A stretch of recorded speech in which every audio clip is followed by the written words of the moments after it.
रोसे आवेली मालिनिया ताके हारो से ग्वाली ना हो। ए बहिनी के हारो से आवेली रानी जुइतिया माई के पूजेली हो। कहाँ से आवेली मालिन कहाँ से ग्वालिन हो। ए बहिनी कहाँ से आवेली रानिया जुइतिया माई के पूजा जुइतिया माई के पूजेली हो। घिया से आवेली ग्वालिन गौशाला से ग्वालिन हो।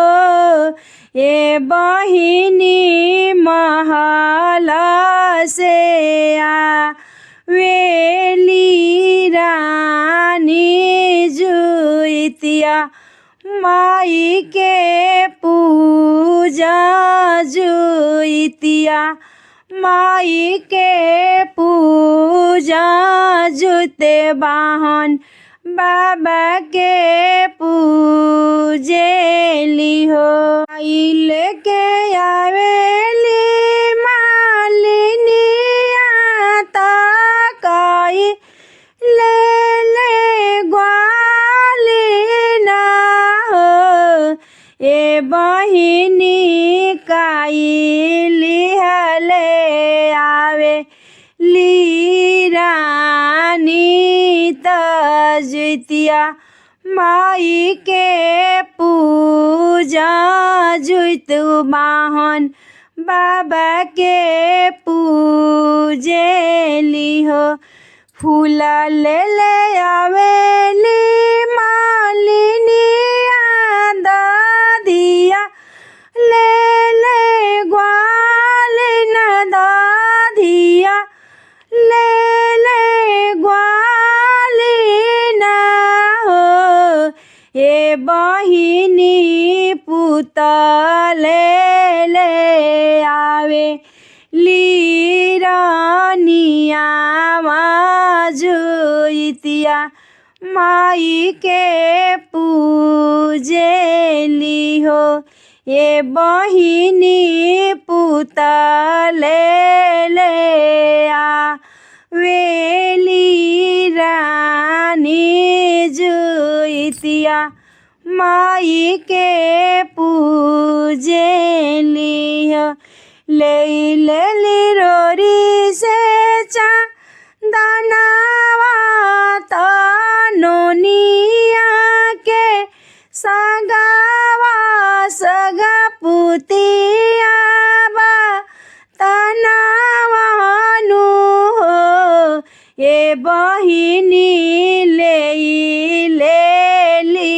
नोनी या के सगावा विधि से कर पूजनामा विधि से कर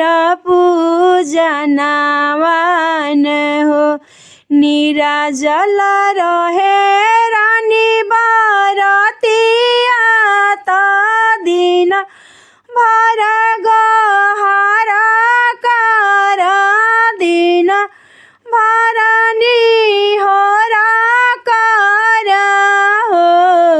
ए बहिनी जुइतिया माई सुन मोरे मिनतिया त बरत स्वीकार कर बरत स्वीकार कर नावा त दिहा दुनिया देखन लागी सा हम पता चमक लागे हो ए जुतिया माई पुता दिहाले गोदी के हो सिंगारावा त कुलावा के दीपक कुलावा के दीपक हो ए जुतिया माई पुता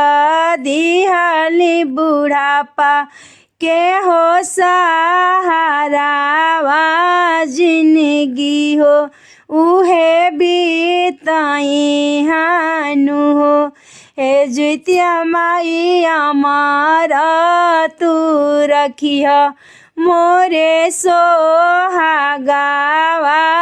त लाल के लमहर उमर हो हे जुतिया माई लालन के लमहर उमरिया उमर भर जियसु हो बहुआ के बढ़ सास हागावा त गोदिया बिहास लालन हो ए जुतिया माई बेटिया के मन चाह बरावा त गोदिया गुल जार रहे हो हे माई मन चाहे बेटी या के हो बरावा त कुल उजियार रहे हो इहे मंगन हम मांगे पूरा मैया करेली हो ए मैया जब से जी हो मोर परिवारवा चरणवा तोहरे पूजी हाँ चरणवा तोहरे पूजब हो ए जुत वाहन बाबा जब से ही घंटा में हो पारा नावा शरण में गिरल रहब शरण में गिरल रहबी हो हे जुतिया माई पूरा कइलू हमार परिवारवा त फूल का चानार कइलू हो।